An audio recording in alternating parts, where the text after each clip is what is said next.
Namasté, Tim Cook, le CEO d'Apple, de retour en Inde cette semaine, quasiment une visite d'État avec l'inauguration des 2 premiers Apple Store indiens à Mumbai puis New Delhi, et entre les deux, un rendez-vous avec le Premier ministre indien. Est-ce que tu penses qu'il va lui demander d'ouvrir un Apple Store dans le Taj Mahal ? Moi, je pense malheureusement à quelque chose qui est beaucoup moins drôle que ça, c'est de s'assurer qu'il y ait des réglementations sur le travail le plus souple possible. Tim Cook qui va très vite rentrer à Cupertino parce que le 5 juin, c'est dans 47 jours. On devrait assister à l'une des plus longues keynotes de l'histoire d'Apple et on va lancer les paris. 112. 112 pour Fabrice ? Oui.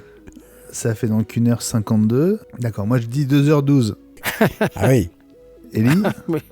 Moi, j'ai dit entre 1 et 2 heures. Au programme, outre le casque Reality de réalité étendue, son OS et son écosystème, de nouveaux Mac, le MacBook Air 15,5 pouces et sans doute le premier Mac Pro Apple Silicon, ainsi peut-être que la 2e génération de Mac Studio. Mais est-ce qu'on verra du M3 le 5 juin ?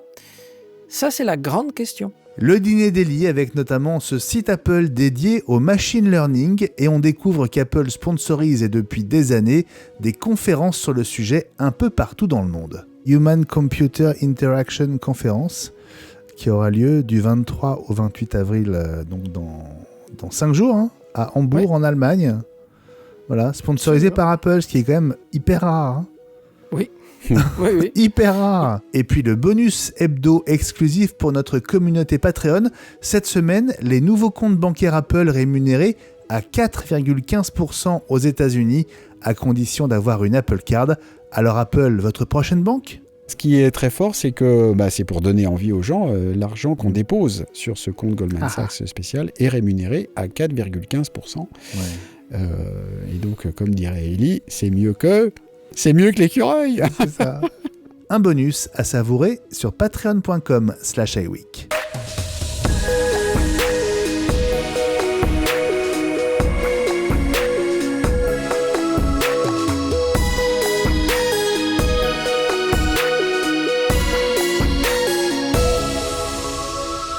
iWeek, la semaine Apple, épisode 133. On enregistre en ce mardi 18 avril 2023. Il est 18h26.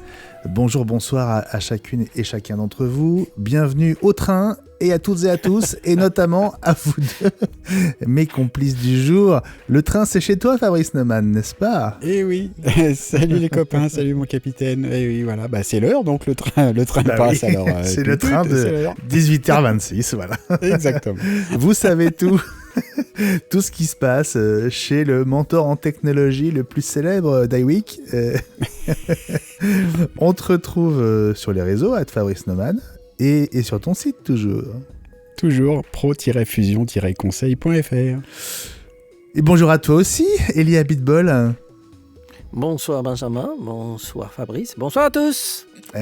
Ravi de te retrouver, toi qui es cofondateur du groupe MCS à Nice, Cannes et Aix-en-Provence, et aussi, puisqu'ils t'ont oublié, président des Apple Premium Resellers en France. Allusion à la semaine dernière pour ceux qui ont suivi. Bon, les petits rappels d'usage. D'abord, la version vidéo de cet épisode sera disponible dès jeudi sans pub sur patreon.com/iweek pour notre communauté Patreon. En la rejoignant, vous ferez aussi une bonne action puisque en nous soutenant financièrement, vous aidez aussi l'aventure iWeek à continuer et à se développer. La version audio de ce podcast, elle est disponible sur toutes les plateformes, c'est gratuit, donc profitez-en pour vous abonner en cliquant sur le bouton suivre.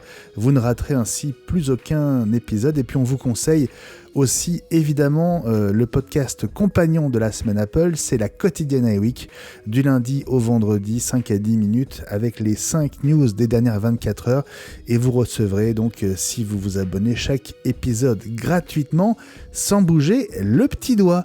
Et puis on attend vos réactions évidemment sur Twitter et Mastodon avec le hashtag iWeekLSA. Réaction à tout ce qu'on va dire comme bêtise dans cet épisode 133.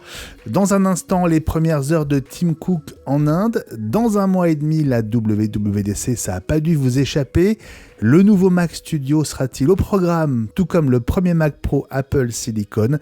Et puis, quelle forme pour la keynote qui s'annonce particulièrement riche et longue.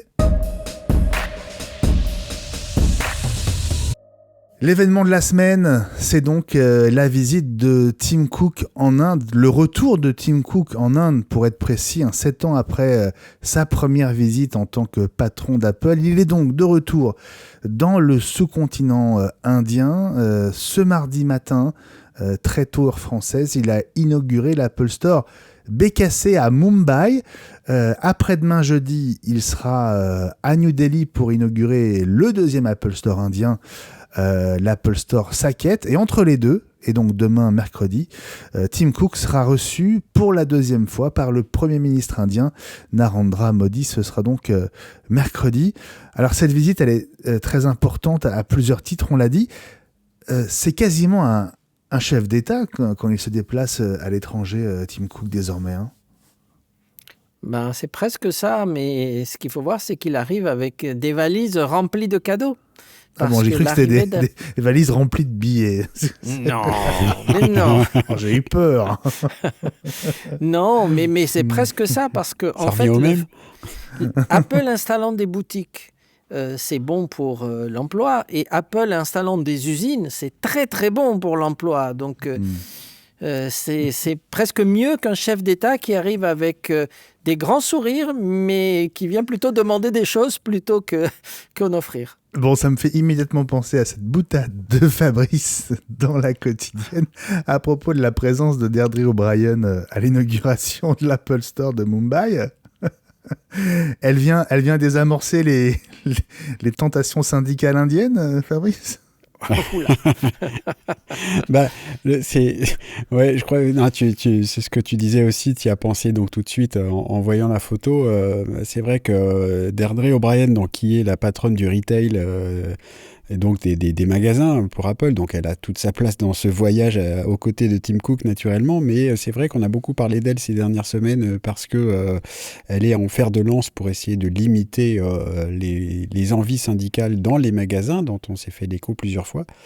Il y avait quelques mois, on avait même vu une vidéo d'elle où elle était dans un magasin, elle était en train de parler en disant bon, alors vous avez le droit de vous syndiquer, mais vous avez aussi le droit de ne pas vous syndiquer, avec de gros sous-entendus, c'est quand même mieux si vous ne vous syndiquez pas, hein, soyons clairs.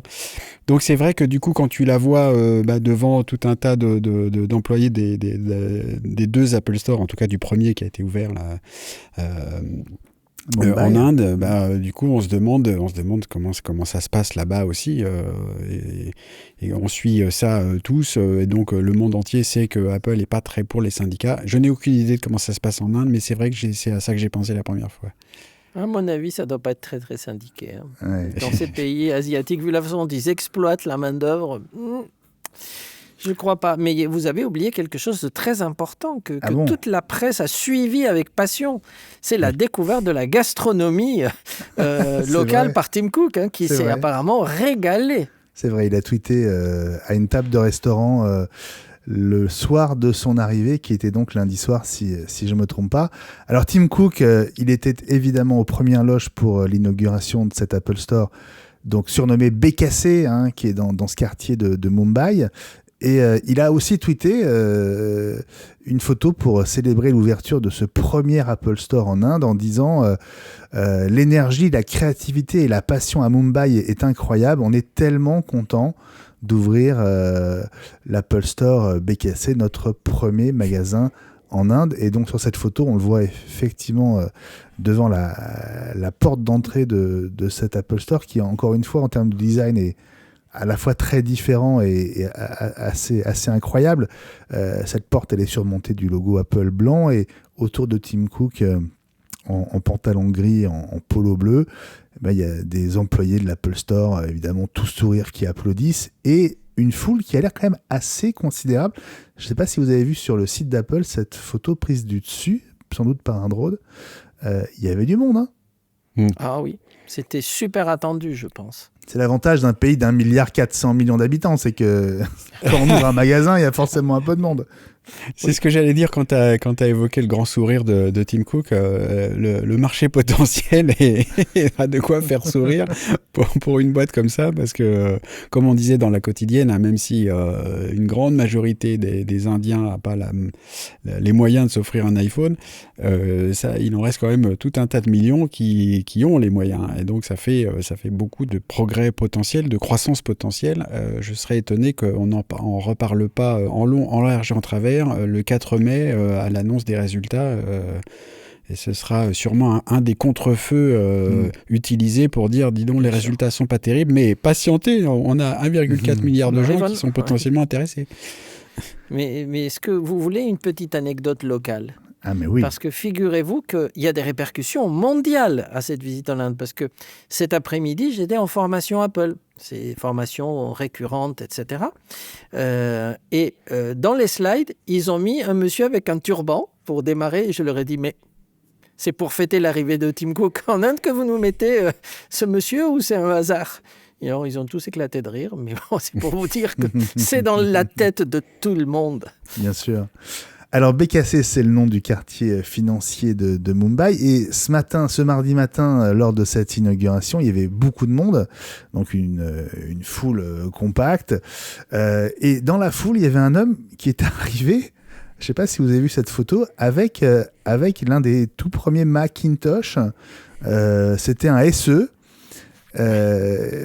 Qu'il a voulu faire signer à Tim Cook, et Tim Cook l'a personnellement remercié et félicité d'être venu avec son Mac entre les mains. On le voit d'ailleurs sur les photos dans la foule avec son Macintosh, c'est assez marrant. Et oui, mais c'était avant, et c'était avant l'arrivée de Tim Cook, donc il est pour rien. Mais il peut le signer quand même, on le prend. Il peut le signer quand même. On va le retrouver sur eBay à $65 000. Alors la visite de Tim Cook, elle va durer quasiment toute la semaine, puisque après Mumbai, il va se déplacer, se rendre à New Delhi, parce que l'Apple Store de New Delhi ouvre jeudi. Mais entre-temps, il aura un entretien avec le Premier ministre indien. C'est la deuxième fois que les deux hommes vont se rencontrer pour discuter très concrètement des projets d'Apple en Chine. On le disait la semaine dernière, c'est un pays stratégiquement très important, mais qui aussi impose des conditions pour travailler avec des entreprises étrangères. Oui, ils aiment bien qu'il y ait une activité locale. Donc que les gens qui essayent de vendre en Inde contribuent aussi à enrichir l'économie du pays. Donc c'est là où les usines Apple vont être un facteur extrêmement important. C'est quand même de l'ultra-protectionnisme. Ben oui, mais ils peuvent se le permettre. Ils ont un marché tellement énorme, ils peuvent être un tout petit peu protectionnistes, parce que sinon ils se feraient un tout petit peu dévorer par les autres. Donc on les comprend. C'est une manière comme une autre d'amener de la richesse quand même. Oui. Comme dit Elie, ils peuvent se le permettre parce qu'ils ont un potentiel énorme, donc ils ont de quoi imposer quelques règles, ça me paraît normal. Mais c'est un niveau de développement, parce que la Chine était ultra protectionniste. Ils ont commencé à s'ouvrir un peu lorsque le niveau de vie d'une partie, en tout cas des habitants, a augmenté de façon exponentielle.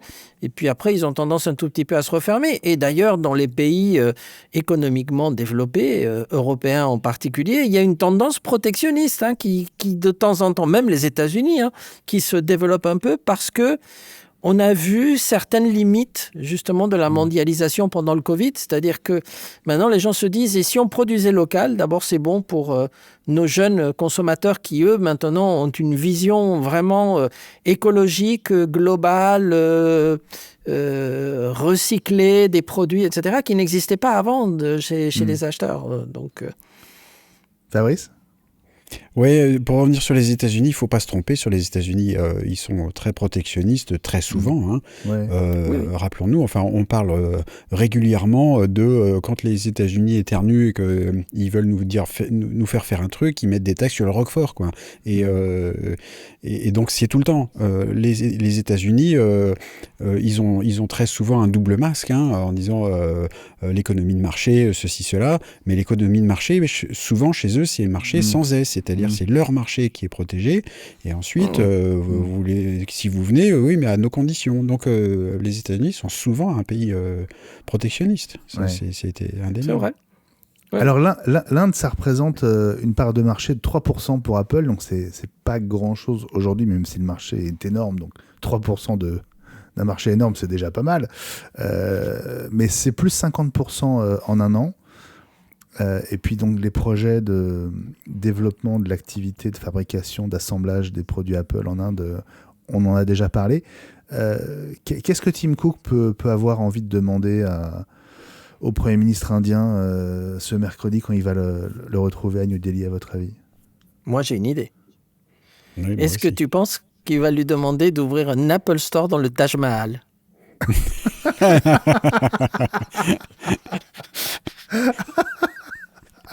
Ou un Apple Store en forme de Taj Mahal, peut-être. Oui, parce que ça aussi, il ne doit pas avoir le droit non plus. Écoute, pourquoi pas. Ça se tente, hein. C'est sûr qu'il y a du monde qui passe dans la région.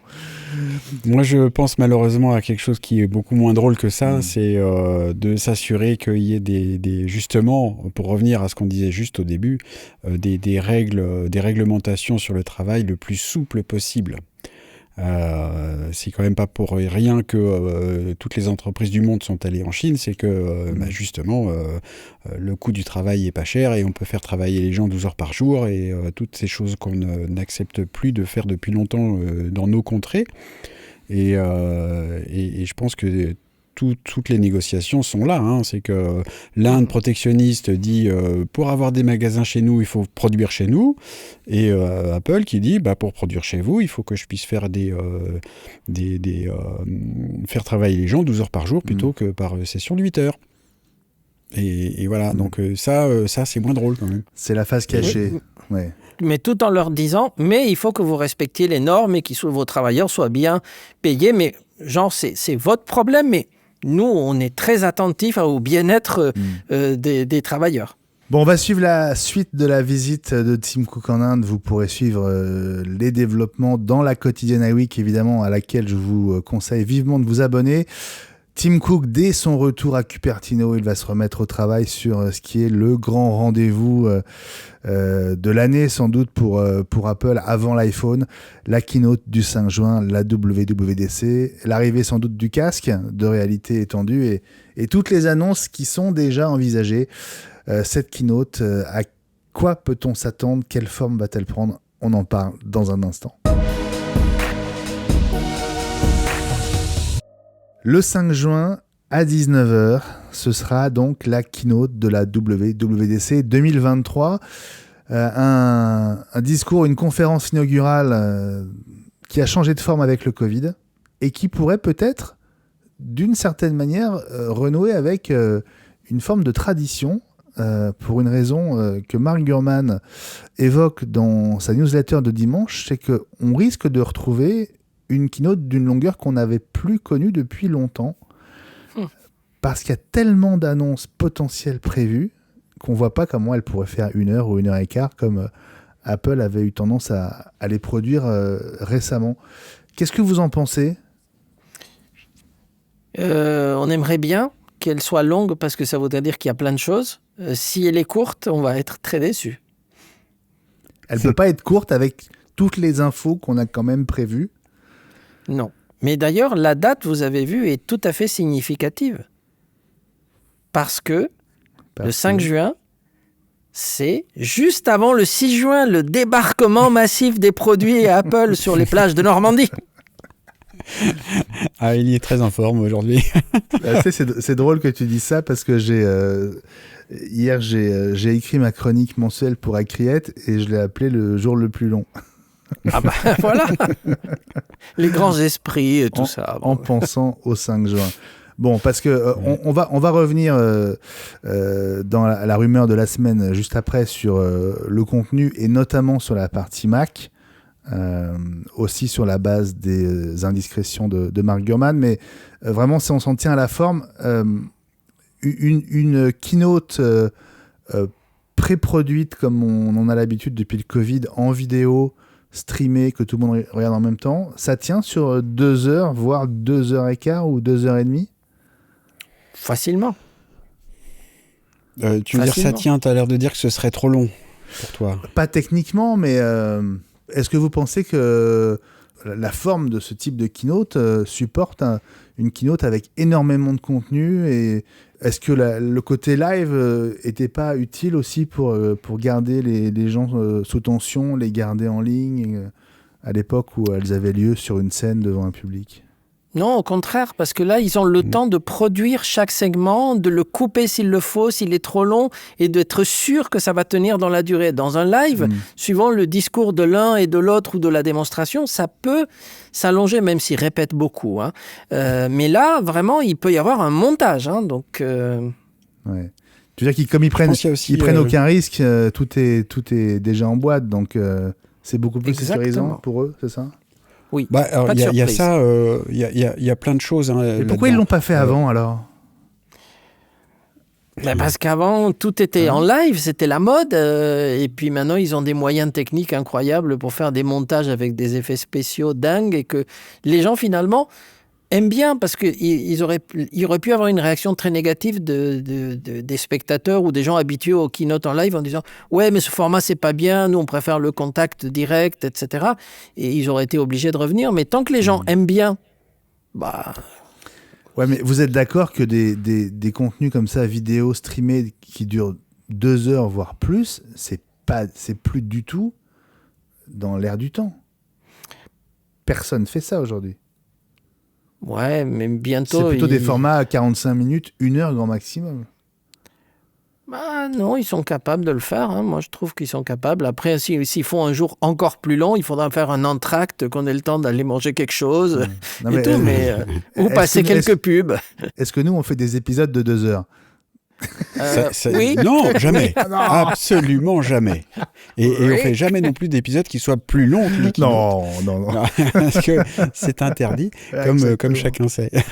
Je pense qu'il y a quand même beaucoup de choses. Il y a beaucoup de choses à détricoter dans ce que tu as dit, parce que il y a beaucoup de coïncidences, probablement aussi. C'est-à-dire que on était habitué à des keynotes en live grâce à Steve Jobs, qui c'était le maître de ça. C'est aussi à cause de ça que plein d'autres patrons de boîtes font la même chose et montaient sur scène parce que Steve Jobs le faisait, avec souvent un peu moins de talent, voire beaucoup moins. Mais c'est du coup Apple le faisait, donc les autres s'y sont mis, quoi. Et je pense qu'Apple aurait eu du mal à arrêter ça s'il n'y avait pas eu le Covid. Et c'est là où je parle de coïncidence, c'est qu'il fallait bien changer quelque chose. Je pense qu'ils y pensaient depuis assez longtemps. Et que c'était l'occasion de changer de format sans effectivement subir les critiques, comme l'évoquait Elie tout à l'heure, en disant « Oh là là, c'est pas bien, c'était mieux avant, là t'es bien obligé ». Alors du coup, les gens acceptent que tu changes de format et puis tu vois que finalement c'est pas mal. Et notamment en termes de rythme, parce que justement c'est très monté. De temps en temps on voit des coupures un peu sèches quand justement il y a des produits qui sont prévus et puis finalement ils sont pas prêts, qu'ils sont pas montrés, donc c'est coupé. Ça c'est déjà arrivé avec des MacBooks, voilà. Mais c'est voilà. Et je pense en plus que pour ce qui potentiellement nous attend pour la prochaine keynote, comme ça risque d'être vraiment extraordinairement graphique, c'est-à-dire que voir des gens sur scène avec un casque de réalité étendue sur la tête pendant qu'on voit ce qu'ils voient sur un écran derrière eux, il y a des choses qu'on peut rendre uniquement en vidéo qui seraient, même pour nous à regarder ça sur un écran plat, beaucoup plus intense en termes de démonstration. Donc ça s'y prête plutôt bien. Les casques seront eux-mêmes reliés à un système vidéo pour que les gens puissent voir sur grand écran et nous en live ce que la personne voit au niveau de l'interface. Parce que ce qu'on a vu dans les présentations jusqu'à maintenant des casques de réalité virtuelle, quelqu'un met une caméra dans le casque, il essaye de filmer ce que tu vois dans le micro-écran. Généralement, c'est nul. Mais Apple, ils sont capables. Ils le faisaient avec l'iPhone. À l'époque où l'iPhone ne faisait pas du tout de recopie vidéo, les premiers iPhones de Steve étaient quand même branchés sur le vidéoprojecteur avec un câble magique de chez eux. Donc, et puis, un truc très rassurant, c'est que, rappelez-vous que ce casque est en développement, qui sort à la fin de l'année, qu'il y a peut-être des choses qui ne marchent pas très bien. Donc, comme c'est filmé, s'il lance une démo et qu'elle plante, aucun problème, on coupe, on recommence. Donc, la démo sera parfaite. Moi, je trouve que c'est bien. Et puis, de toute façon, il nous manque, comme a dit Fabrice, il nous manque 2 grands talents. Le premier, c'est Steve, qui lui est maître sur scène parce qu'il avait un charisme incroyable. 2 heures avec Tim sur scène, c'est pas la même chose. C'est-à-dire que Steve Jobs, on aurait pu faire 2 heures et on en redemande à la fin. Ouais, c'est vrai. Tim, au bout de quelques minutes, il passe la main, c'est bien. Et de notre côté, il nous manque Johnny Ive aussi, donc qui, lui, à travers ses vidéos... jamais sur scène, justement. Non, mais à travers ses vidéos, donnait un goût particulier. Et c'est là le mélange des genres. Avec sa voix, ouais. Mais là aussi, c'est là, il y a une modernisation de tout ça, on l'a déjà évoqué aussi. Depuis ces vidéos, peut-être grâce à ces vidéos, on voit beaucoup plus de monde, c'est beaucoup plus divers. C'est vrai. Il y a des hommes, il y a des femmes, il y a toutes les couleurs, et ça fait du bien aussi, hein, parce que et ça met en lumière des gens qui sont pas uniquement les seniors vice-présidentes, qui sont des très très hauts dans la hiérarchie d'Apple, hein, mais qui sont des patrons de gamme, des patronnes de ceci. Enfin voilà, ça fait du bien aussi, ça. C'est vrai. Et puis n'oubliez pas que les keynotes, à un moment donné, c'était présentiel et elles n'étaient pas retransmises toutes. Après, à un moment donné, ils se sont mis à les retransmettre. Et maintenant, par ce format-là, ça veut dire qu'ils touchent une audience qui est mondiale. Vraiment énormissime. Et ils reviennent à un format où ils invitent des développeurs et je suppose pas mal de journalistes qui peuvent être là en présentiel. Donc, du coup, c'est the best of both worlds. Ouais, ok. Bah oui, pour ceux qui seront sur place, en plus, ils vont toucher le casque. Là. Normalement, ils devraient avoir là des démos. C'est là où, de toute façon, avec 2 gardes, avec un pistolet. Touche pas le bouton. Non, je pense que voilà, graphiquement, je pense que ça risque d'être vraiment très beau. Et puis le truc qui m'est venu aussi, je fais le lien entre le casque et puis ce dont on a parlé juste avant, les Apple Store. Je serais pas étonné en fait qu'une des démos ce soit justement que grâce au casque, on puisse visiter tous les Apple Store du monde, qui ont donc déjà dû être numérisés en 3D depuis 2 ans et qui sont prêts et que on va pouvoir voyager dans le monde d'Apple grâce au casque et ensuite on pourra même payer dans le monde d'Apple avec les instruments d'Apple, mais on en reparlera dans le bonus. Bon voilà, si je vous demande, allez, on va noter, hein, on noter et mettre ces chiffres de côté jusqu'au 5 juin en minutes, vous parieriez sur combien de minutes pour cette keynote ? Entre 112. 1 et 2 heures. 112 pour Fabrice ? Oui. Ça fait donc 1h52. Élie ? Oui. Moi, j'ai dit entre 1 et 2 heures. Non, mais il faut un chiffre le worst précis. case. Il faut un chiffre précis. Ce qui 120. 120, 2 heures pile. Ah oui. D'accord, moi je dis 2h12. Ah oui. Toi, t'en veux, hein ? Moi, j'en veux. On verra ça le 5 juin. On verra qui est le plus proche. Allez, on marque une pause et on se retrouve pour parler contenu de cette keynote. Contenu côté Mac, avec peut-être les nouveaux Mac Studio le 5 juin à l'Apple Park.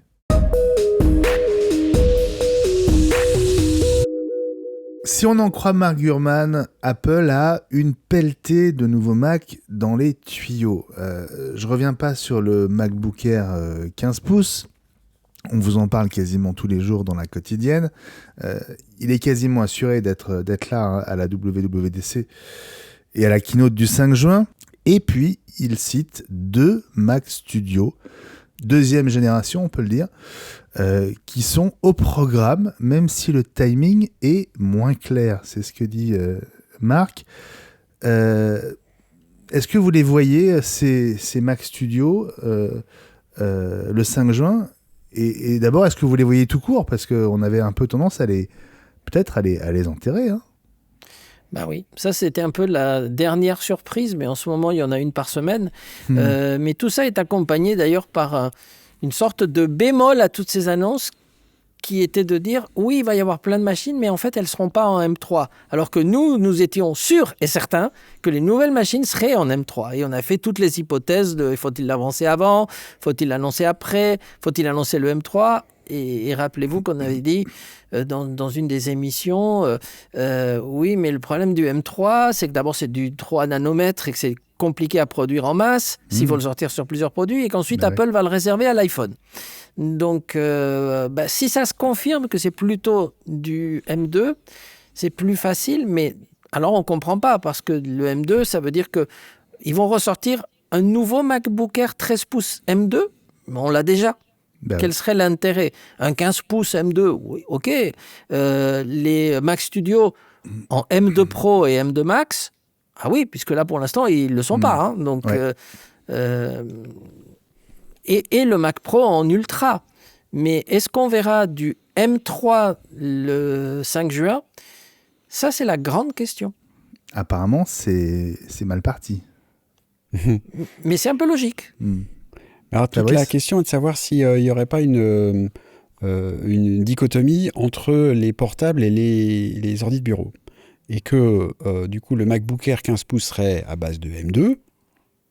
On peut imaginer, pour accompagner ça, allez, on va mettre une petite sauce iPhone par-dessus et qu'il y ait un refresh et qu'il y ait... alors, je mets des guillemets pour ceux qui n'ont pas la couleur. Une nouvelle couleur, donc un MacBook Air jaune. Oh non. Alors, en tout cas, une autre couleur. Non, j'ai dit jaune exprès parce que, donc, pour rappel, c'est l'iPhone 14 en jaune qui est sorti à mi-chemin de sa carrière pour essayer de relancer la chose sans succès, d'ailleurs, si j'ai bien compris. Avec un on peut imaginer, donc... modéré, pardon. Mais on peut imaginer que ce soit ça, c'est-à-dire qu'il y ait un petit rafraîchissement de la gamme de MacBook Air 13 pouces avec des couleurs, une nouvelle couleur là, parce qu'avec le MacBook Air M2, on a eu ce bleu nuit qui est quasiment noir, mais enfin qui est bleu quand même. On pourrait imaginer une autre couleur, comme ça fait une nouvelle machine, encore des guillemets, et que c'est accompagné par le MacBook Air 15 pouces qui aurait les mêmes gammes de couleurs peut-être. Et voilà, ça nous fait un petit rafraîchissement de gamme et youpi. Et à côté de ça, alors présentation à la WWDC, ça c'est la grande question, mais que peut-être les M3 seraient réservés aux machines de bureau, comme si Apple avait voulu faire une sorte de saut de puce en passant du M1 au M3 pour les machines de bureau, comme semble-t-il ça va être fait pour l'iMac, puisqu'on n'a toujours pas d'iMac M2 et que ça fait presque un an que Mark Gurman nous dit qu'il n'y aura pas d'iMac M2 et qu'il passera directement au M3. Donc, comme si donc, les MacBooks, ça évolue plus vite que les machines de bureau et qu'en même temps, il y aurait ce fantôme de Mac Pro qu'on n'a toujours pas vu et qui fait que la transition vers les Apple Silicon n'est toujours pas terminée. Ça aurait un sens que le Mac Pro et des nouveaux Mac Studio soient présentés le 5 juin. D'abord parce que c'est clairement des machines ultra puissantes donc, qui vont intéresser les développeurs. Deuxièmement parce que justement, elles vont peut-être exploiter les variantes du M2 qui ne sont pas encore sorties et qui ne nécessitent pas forcément que le M3 soit arrivé. Oui, sauf pour les MacBook Air, où là, c'est pas très logique. Comment ressortir un MacBook Air 13 ou un MacBook Pro 13 M2 puisqu'on les a déjà. Non, mais ils seront en M3, mais ils seront en M3 plus tard. Oui. Des couleurs, je te dis. Des couleurs, le rouge, ça va plus vite, c'est Ferrari qui l'a dit. C'est vrai, pardon. Ça veut dire que le 5 juin, on peut potentiellement s'attendre à un MacBook Air 15 pouces en M2, à de nouveaux Mac Studio M2 Max et Ultra. Et peut-être à un Mac Pro M2 extrême. Ouais. Extrême. Ouais. Il faudrait qu'il soit extrême parce que s'il est bien sûr. Seulement, entre guillemets, ultra, il se fait bouffer par le studio. Ah oui, ça va désespérer tout le monde parce que du coup, ce serait pas tellement plus puissant, quoi.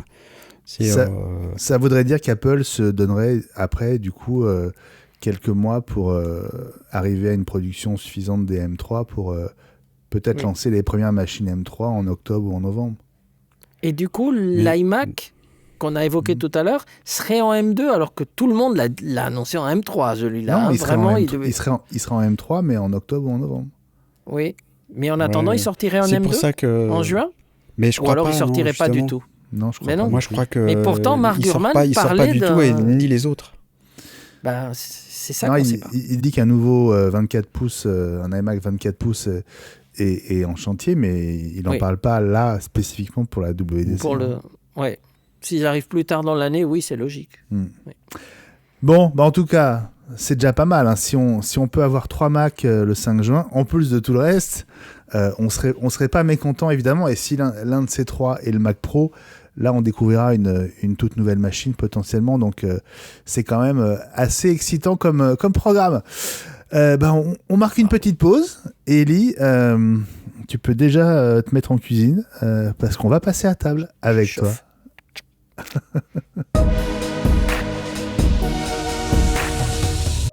Le dîner d'Ellie, entrée, plat, dessert. On va se régaler avec des infos que tu nous as dégotées, Ellie. Et on commence par de l'IA en entrée.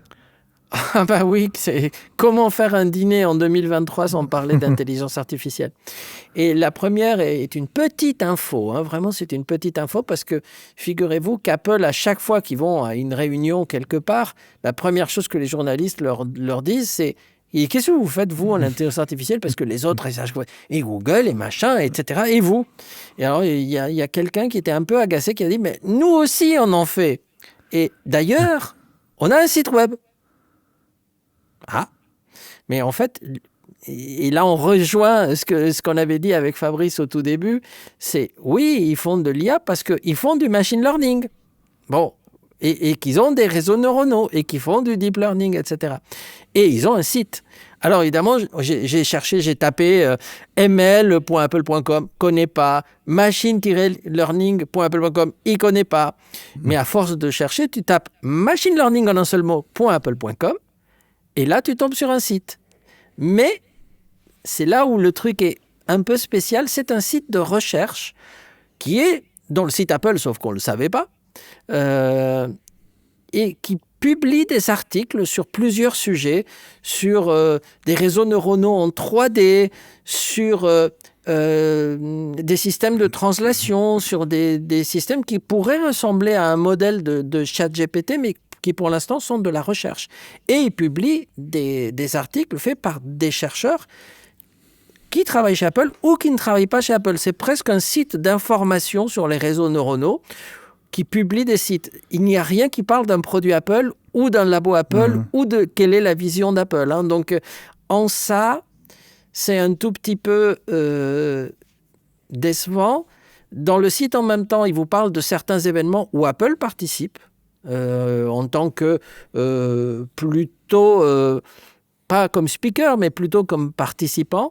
Et surtout, la dernière page du site, c'est « Venez travailler chez nous, on cherche des gens. » Eh oui. On veut des gens, venez travailler avec nous dans le machine learning. Donc, ceci est pour dire que c'est une petite pépite, mais pour l'instant, toujours pas d'annonce de véritable intelligence artificielle chez Apple. Ouais. Alors, ce qui est marrant, si on va sur la page Events, c'est que moi, je découvre, en tout cas, là, en t'écoutant, Ellie, qu'Apple sponsorise plusieurs conférences cette année sur le sujet du machine learning et de l'intelligence artificielle. La prochaine, ce sera la conférence baptisée ACM CHI, Human Computer Interaction Conference, qui aura lieu du 23 au 28 avril, donc dans 5 jours, hein, à Hambourg, en Allemagne. Voilà, sponsorisé par Apple, ce qui est quand même hyper rare. Hein. Oui. Oui. Hyper rare. Ensuite, il y aura une conférence à la fin de l'année, à partir du 28 novembre, à la Nouvelle-Orléans, sur les réseaux neuronaux, si je comprends bien. Là aussi. C'est une conférence passée, ça. Ah bon ? C'est 2022. Ouais, c'est 2022. Ah oui, t'as raison. Ah bah ça, oui, c'est encore dans le... Oui, parce qu'après, on descend dans ce qu'ils ont fait dans le passé. Autant pour moi. Ah oui, d'accord, ok. Donc d'accord. Mais bon, voilà, moi, je découvre ça. Effectivement, oui, mais il y en a eu d'autres. 4 pages d'événements sponsorisés depuis, si tu tournes, parce qu'effectivement, du coup, je suis même lien que toi. Bah attends, il y a eu Abu Dhabi en décembre, il y a eu Tel Aviv en octobre, il y a eu Washington en août, il y a eu en Corée en septembre. Et ça démarre même depuis 2019. Il y avait des... Et on ne le savait pas. Alors, ouais, je découvre. c'est pas qu'on ne savait pas. C'est que Apple utilise très peu le terme intelligence artificielle, qui est devenu très populaire grâce à ChatGPT depuis quelques mois. Mais Apple parle depuis donc des années de machine learning, avec ces neural engines qui sont intégrés au processeur, etc. Et il ne faut pas oublier que le terme intelligence artificielle est souvent utilisé à mauvais escient. On l'utilise parce que ça nous titille un peu, souvent dans le mauvais sens parce que ça fait peur, etc. Mais même ChatGPT, c'est du machine learning, c'est des modèles de langage, je ne sais plus comment on dit en français, large language model. Donc tout ça, c'est de la statistique et c'est de l'apprentissage profond. L'intelligence artificielle est un terme beaucoup trop générique et que justement, il me semble, Apple utilise avec parcimonie, peut-être avec raison, j'en sais rien, mais en tout cas en disant nous on fait du machine learning, et il le démontre là, et il ne participe pas beaucoup à l'engouement actuel, voire à la peur, en tout cas à l'actu autour de ChatGPT et le reste. Ils sont obligés d'être présents, mais moi je continue à penser qu'ils ont raison d'être prudents. On a bien vu ce qui s'était passé avec Google les premiers coups. Mais regarde, ils font des réponses, ils se trompent. On parle des hallucinations de ChatGPT. Moi, je pense que Apple a vraiment très envie d'éviter qu'on parle des hallucinations de Siri et que du coup, ils y vont vraiment à petits pas, sachant que globalement, Siri, c'est pas vraiment de l'intelligence artificielle encore et elle hallucine déjà, mais on le dit pas. C'est-à-dire qu'elle hallucine, c'est-à-dire qu'elle n'est pas toujours très douée pour donner des réponses précises, etc. Donc voilà, moi je suis assez content qu'il soit prudent. Bon, merci Élie pour cette découverte en entrée de ce site machinelearning.apple.com. On passe au plat de résistance ? Oui, et alors le plat de résistance, il est petit mais très savoureux. Parce que figurez-vous que suite à nos discussions sur Apple Music Classique et aux discussions qu'on avait eues avec notre ami Rodolphe Gervais, je me suis repenché, grâce à d'ailleurs des conseils de nos auditeurs, sur le problème des DAC. Parce que je me suis dit, si je veux écouter Apple Music Classical en véritable qualité, il me faut un DAC. Ça y est, je craquais. Et donc, on rappelle que le DAC, ça fait une conversion analogique numérique du son. Numérique analogique, c'est DAC, c'est Digital Analogic Converter, oui. C'est dans ce sens-là. Dans ce sens-là, oui. Et du coup, j'ai trouvé un DAC, toujours sur les conseils de nos auditeurs, qui est très sympa, qui s'appelle le Aiko Zerda ITM02. Bonjour, c'est un nom de code. Et ça ressemble à ça. C'est pas très joli. Il n'est pas très joli, mais... Enfin, c'est la boîte. Rien, c'est une boîte que tu nous montres. C'est une boîte. C'est tout petit, c'est une boîte en carton. C'est ça le truc. Non, mais c'est pour vous déballer, parce qu'un DAC, regardez, un DAC, c'est ça. C'est grand comme un dé à coudre, quoi. Mais oui, c'est un domino. C'est un tout petit... je croyais que c'était gros avant les DAC, c'était comme des... Ah oui, mais ça, c'est un DAC portable. Des presse-papier, quoi.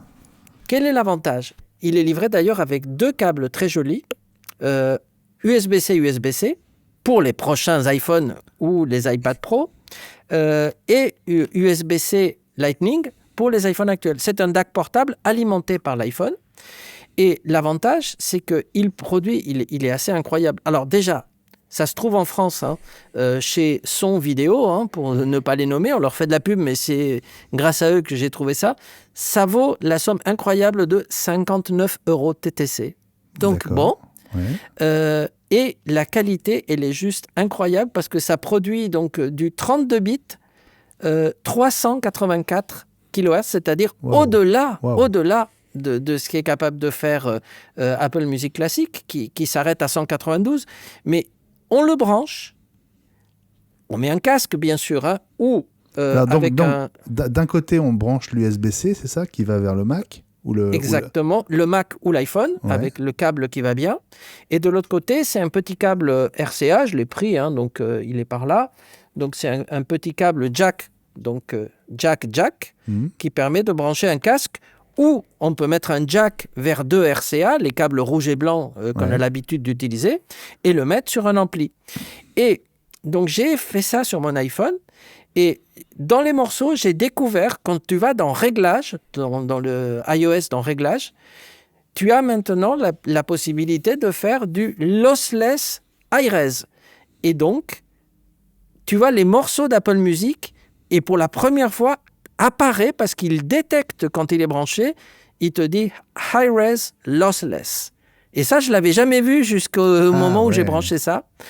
Et donc, c'est magique. Et j'ai mis un casque.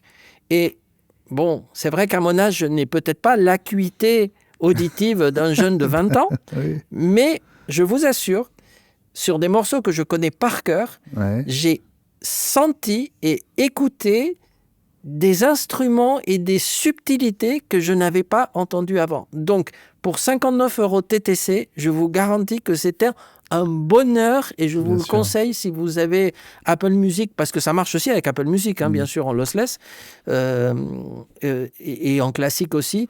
C'est magique et c'est mon conseil du jour. Donc, allez-y, on mettra la référence. Il y en a d'autres sur le site, à tous les prix. Mais celui-là, il est imbattable en rapport qualité-prix. Il est fait pour l'iPhone et le Mac, donc vous ne vous posez pas la question de la compatibilité. Et ça marche, il n'y a rien, il n'y a pas de driver, il n'y a rien. Vous le branchez, ça marche. Donc c'est magique, et je viens de le faire tomber par terre. Qu'est-ce que tu as branché comme casque dessus ? J'ai branché mon QC35 parce que contrairement au casque d'Apple, quand il est branché en filaire, il est neutre. Il n'essaye pas de... Parce que j'ai essayé aussi avec un casque Apple, mais il a tendance à réadapter le son. Donc, c'est-à-dire que son traitement du son est tout le temps actif, même quand il est filaire, alors que le Bose se met en neutre quand il est en filaire. Et je vais le brancher sur mon ampli dès que j'aurai le temps. Vu la taille de ton DAC, Ellie, ça semblerait assez évident qu'Apple sorte un AirPod Max avec un DAC intégré, non ?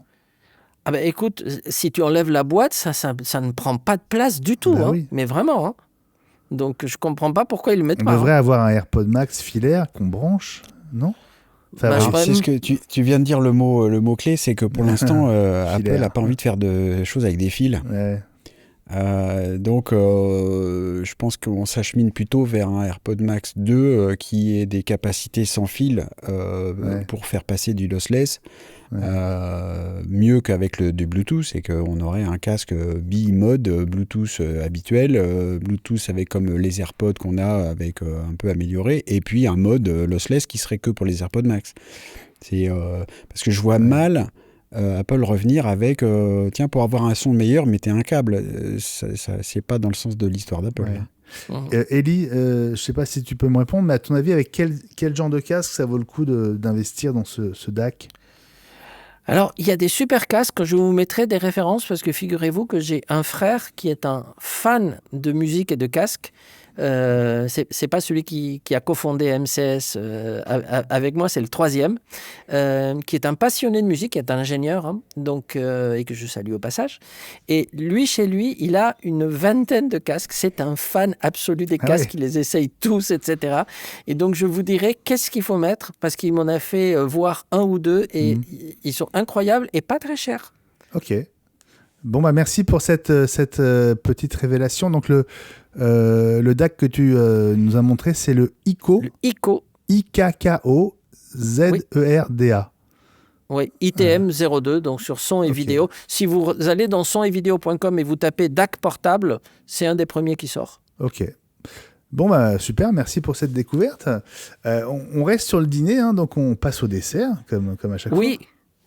Oui, et là, en fait, on revient à l'intelligence artificielle parce qu'il faut bien faire un retour vers le passé. Et non, en fait, on va vous faire un petit smoothie en dessert. Pourquoi ? Parce que figurez-vous qu'on va faire un mélange entre ChatGPT, ça vous connaissez, et Truth Social, vous connaissez, c'est un réseau apparemment très connu aux États-Unis qui n'est pas en Europe. Non, mais c'est pas du tout pour ça, c'est à cause du nom. Parce que figurez-vous que notre Elon Musk préféré, en tout cas le mien, a annoncé officiellement que son produit d'intelligence artificielle concurrent de ChatGPT va sortir, et il l'a appelé TruthGPT parce que son but avec ce nouveau système, c'est qu'il soit le plus proche de la vérité possible, qu'il soit incontestablement, qu'il donne des réponses qui seront incontestablement vraies. Et pour ce faire, il lui a donné comme objectif de comprendre la création de l'univers, en disant qu'en même temps, ça pourrait le protéger, et ça pourrait nous protéger des intelligences artificielles folles et de ces dérives qu'on a vues, parce que s'il comprend la création de l'univers, d'après Elon Musk toujours, il comprendra que l'être humain est une composante indispensable de l'univers actuel. Bravo, il va loin, quelle philosophie. Il va loin quand même. J'avais lu qu'il a acheté un nombre de cartes graphiques, de processeurs Nvidia, je crois, monstrueux pour ce projet. Je sais plus combien. Parce qu'il faut bien lui apprendre un modèle. Hein. Donc, Bah oui, il n'y a pas le chiffre là dans l'article, mais c'était en centaines de milliers, ou je sais plus. Enfin, c'est quelque chose de phénoménal. Et en fait, ça parce qu'il a une nouvelle boîte qui s'appelle XAI, et qui est dans le Nevada, quelque part, caché par là-bas. Et on verra quand ce Truth GPT? On ne sait pas, mais connaissant Elon Musk, il doit être impatient de se frotter aux autres, mais il faut quand même le temps d'apprendre, même s'il va se baser sur des datasets existants ou pas. Oui, parce que là, il a une fusée à lancer. Hein. Oui. Elle n'est pas partie lundi, donc il faut pas déconner. Hein. Et celle-là, c'est du lourd. Hein. Oui, on l'attend impatiemment. Je suivais en direct le lancement l'autre jour et j'étais très déçu. Mais vous avez vu la réponse d'OpenAI à ça? Non. Et je finis avec ça. C'est qu'ils ont annoncé la création d'un robot humanoïde basé sur ChatGPT, qui est la réponse, puisqu'Elon Musk travaille et doit sortir cette année un robot humanoïde. Donc voilà, c'est de bonne guerre, on va dire. On verra qui arrive le premier dans les deux cas. Bon, on comprend mieux pourquoi Elon Musk est sorti de OpenAI. Ça se sent. Ouais. Une remarque quand même, on apprend donc on a l'annonce de Truth GPT 3 semaines après que Elon Musk ait signé une lettre demandant 6 mois de sursis et d'attente dans l'intelligence artificielle. Alors, c'est 3 semaines ou c'est 6 mois Mais non, mais la sienne, elle va être contrôlée. Ouais, c'est ça. Elle va pas être une folle. Sûr, ouais. C'est un peu comme le marché américain. Oui, exactement. Venez pas chez nous, mais ailleurs, tout est possible. Cet homme raisonne beaucoup en extrême. Hein. C'est non, oui ou non, mais il n'y a rien entre les deux, quoi. Je suis toujours un peu surpris, moi. Ils vont faire un film, il va s'appeler 50 nuances d'Elon. Ça sera pas long, il y en a que 2. Bon, merci Élie pour ce dîner. Passionnant. Passionnant, varié, riche. Artificiel, hein. Désolé. Artificiel aussi, c'est vrai. Et artificiel. Pour un 3 étoiles, ça la fout mal, mais bon, allez, on dira rien. Allez, on se retrouve dans un instant avec les mises à jour de la semaine. Les mises à jour de la semaine, c'est pas du Apple cette semaine, mais ça concerne nos appareils. On va commencer par Lightroom. Vous savez, le logiciel de gestion de vos photos. C'est pas Photoshop. Photoshop sert à retoucher. Là, c'est vraiment l'idée de gérer votre bibliothèque d'images. Et des nouveautés qui sont liées à l'intelligence artificielle, à nouveau, mais cette fois signée à Adobe. Elle s'appelle Sensei. Et Fabrice... on en a dit un mot dans la quotidienne. C'est une assez grosse mise à jour pour Lightroom. Oui, alors il me semble que Ellie avait eu l'occasion de tester, mais c'est une grosse mise à jour Sensei pour Adobe parce que c'est vraiment des outils qui sont incroyables. Je trouve aussi incroyable que quand justement est sorti Photoshop et ça permettait il y a 20 ans, 25 ans, je sais plus, de faire des choses incroyables sur un ordi avec des photos. Et là, c'est pareil en termes de détourage d'objets, de détourage de personnages, de traitement de visage automatisé, parce que le logiciel va reconnaître le visage forcément et va appliquer des filtres pour... quand on fait des portraits, on veut enlever certaines imperfections, des choses comme ça. C'est très étonnant quand même tout ce que ça arrive à faire. Ce que j'aimerais ajouter, on l'a pas dit ça dans la quotidienne, c'est que Adobe n'est pas le premier à utiliser l'intelligence artificielle dans ses logiciels. Et Adobe a une position un peu à la Apple, je trouve, dans le domaine. C'est-à-dire que ils sont toujours complètement dominants sur le marché, mais ils ont été titillés par des logiciels comme Pixelmator ou Affinity Photo. qui sont arrivés avec justement des outils étonnants de détourage, très précis pour détourer des personnages, même avec des cheveux qui volent au vent, des choses comme ça, qui sont toujours très compliquées. Et 2-3 ans après, Adobe arrive avec nous aussi on sait faire. Voilà. Et donc là, ils mettent le pied sur l'accélérateur, ils ont été suffisamment titillés par les autres pour proposer des outils qui sont étonnants. Hein. Les démos, quand on les regarde, c'est à tomber par terre quand même.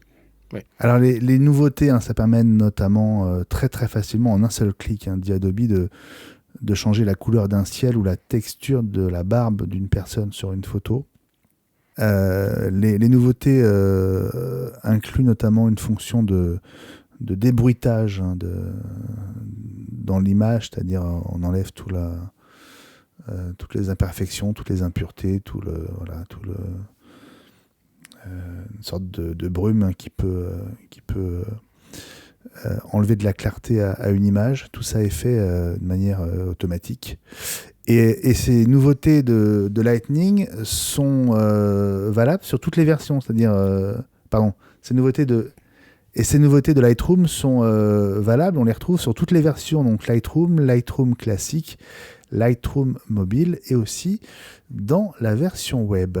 Voilà pour cette première mise à jour. La deuxième, c'est une mise à jour de sécurité de Google Chrome.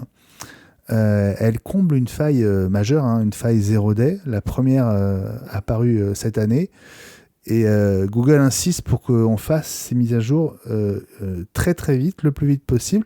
Il s'agit de la version 112.0.5615.121. Si vous allez dans le menu Chrome, puis dans à propos de Google Chrome, vous pouvez vérifier que vous êtes bien à jour avec cette version. Fabrice, il n'y a pas de question à se poser là. Ah, pour faire la mise à jour ? Non. Ce que j'aurais envie d'ajouter par rapport à la quotidienne, c'est que, chers amis, chers auditeurs, désinstallez Chrome et utilisez autre chose. C'est pas pour des histoires de sécurité. Chrome est très à l'aise pour corriger les failles de sécurité. Mais en revanche, Chrome est un des navigateurs qui vous scrute le plus, qui est souvent, malgré tous les efforts potentiel de Google assez vorace en ressources et en utilisation mémoire sur nos Mac. Donc, utiliser Brave, par exemple, qui a le même cœur, le même moteur de rendu HTML. Utiliser Edge, celui de Microsoft, avec justement l'intégration de Bing AI, on a souvent évoqué. Utiliser, alors il y a un tout nouveau navigateur, je vais en profiter pour en parler un petit peu là, qui s'appelle Arc, A-R-C. Qui est encore sur invitation. J'ai reçu l'invitation ce matin même. Ah oui. Et ils essayent je pense que j'en reparlerai, il faut que j'essaye d'utiliser un peu plus, mais d'avoir une interface un petit peu différente pour gérer les onglets, etc. Et justement aider à gérer notamment ceux, alors c'est pas tout à fait mon cas, mais qui ont 50 onglets ouverts en même temps, et pour gérer ça un peu mieux. C'est intéressant, et ça repose aussi sur le moteur de rendu HTML Chromium. Voilà. Donc il y a plein de choses à faire pour ne pas utiliser Chrome, et je pense pour moi que c'est une bonne idée. J'ai vérifié, je n'étais pas à jour moi-même, donc et j'étais un peu crispé parce que quand il a vu que j'étais pas à jour, il a dit téléchargement de la mise à jour, et je me suis dit il va me couper en pleine émission, on est mal.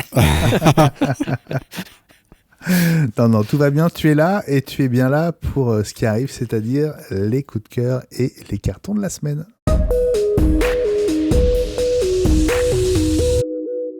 Nos coups de cœur et nos cartons rouges et jaunes de cette semaine. Élie, on commence avec toi. Ouais. Coup de cœur ou carton ? Coup de cœur français, Cocorico. Donc, on en a parlé largement cette semaine, et on en a parlé dans la quotidienne. Et je voulais tirer mon chapeau à Canal+, parce que ce qu'ils ont fait avec Apple est historique. C'est le seul pays au monde, et c'est la France qui l'a fait, d'avoir un accord de diffusion d'Apple TV+, dans Canal+, et en plus sans majoration de prix, parce qu'ils auraient pu profiter pour augmenter l'abonnement. Donc, bravo à eux. Et c'est dans leur politique. Et autant on paye cher ces abonnements globaux, mais ils ont intégré Disney+, sans supplément. Ils intègrent Paramount+, sans supplément. Donc, on en est déjà... Si on prenait chacun de ces services séparément, ça coûte quand même une blinde. Et donc, je trouve que c'est très, très fort d'avoir surtout réussi à négocier avec Apple, qui sont plutôt intransigeants. Mais je pense que chacun y a trouvé son intérêt. Et j'attends très impatiemment le 20, parce on en a parlé dans la quotidienne, une énigme. C'est jeudi, quelle va être la qualité de la diffusion des épisodes, parce qu'ils ont déjà répondu en partie en disant les épisodes qui sont en Atmos seront en Atmos, mais ils n'ont rien dit de Dolby Vision. Alors, Atmos, c'est déjà bien, puisqu'on aura le son. Est-ce qu'on aura aussi l'image? Et donc, j'attends J'espère qu'il y aura au moins un petit bout d'image quand même. Oui. Mais c'est intéressant parce que si c'est vraiment aussi bon, ça permet d'économiser 7 € par mois. Donc, par les temps qui courent, 7 € par mois, c'est bien. Alors, l'autre jour, dans la quotidienne, juste après cette annonce, tu faisais quand même... un bémol à propos de la partie audio. Oui, qui était le savoir, est-ce qu'il serait en Atmos ou pas? Est-ce qu'on allait perdre cette qualité qu'on a? Ils ont répondu qu'elle serait en Atmos sur certains épisodes. Ils n'ont pas dit sur tous, mais je pense que ceux qui sont déjà en Atmos, ils vont les diffuser en Atmos. Il y avait une autre question aussi que tu posais, Élie, qui était de savoir si on pourrait, si on a Apple avec TV+, les codes, par l'intermédiaire de Canal+, est-ce qu'on peut utiliser l'application Apple TV+, pour regarder les contenus Apple? Mais ils ont répondu non, mais il faut essayer. Parce qu'ils le font pour Disney, puisque pour Disney+, on peut utiliser les identifiants. Et on peut regarder à travers MyCanal ou à travers Disney+, avec les identifiants. Et sur Apple TV+, est-ce qu'on pourrait les utiliser avec les identifiants Canal? Il faudrait qu'Apple accepte que dans Apple TV+, on puisse utiliser un identifiant Canal. Ça, c'est vraiment à voir. Ça, je n'ai pas la réponse, mais on va le savoir bientôt. Je pense que pour la semaine prochaine, on va vous le dire. On le saura sans doute dans le courant de la journée de jeudi. Fabrice, on passe à toi. Alors, carton ou coup de cœur? Coup de cœur, ça fait longtemps que je vous ai pas parlé d'un petit jeu qui vient d'Apple Arcade. Alors encore un petit jeu, un jeu comme je les aime, qui s'appelle Osmos Plus. Il joue beaucoup ce garçon. Plus. J'aime bien des petits jeux comme ça, on peut jouer 5-10 minutes quand on a un petit peu envie de faire une petite pause. Et là, quand on c'est vrai. Exactement. C'est pour détendre. L'idée, alors, on est on sait pas trop dans quoi on est. On pilote comme une petite bulle de savon. Et quand on tape d'un côté de la bulle de savon, elle est propulsée dans l'autre sens, comme si elle émet un petit jet d'énergie et puis elle se propulse avec un peu une impulsion. Et donc, et l'idée, c'est de manger les bulles qui sont plus petites que vous, d'éviter les bulles qui sont plus grandes que vous. Et de grossir et de devenir la plus grosse. Voilà. Alors, au début, c'est facile, et puis après, ça se complexifie un petit peu parce que on est tout petit contre des monstres, par exemple, en termes de taille. Voilà. Donc, ça s'appelle Osmos Plus. Plus parce que c'est repris par Apple Arcade. En fait, c'est un jeu qui date d'il y a bien 10 ans, j'imagine, mais qui a été donc repris par Apple, remis à la sauce Apple Arcade pour que ce soit inclus dans l'abonnement. Et voilà, moi c'est typiquement le genre de petit jeu que j'aime bien et pour détendre, et je vous conseille Osmos Plus. Voilà. Je suis en train de l'installer pour le tester dès qu'on aura fini d'enregistrer.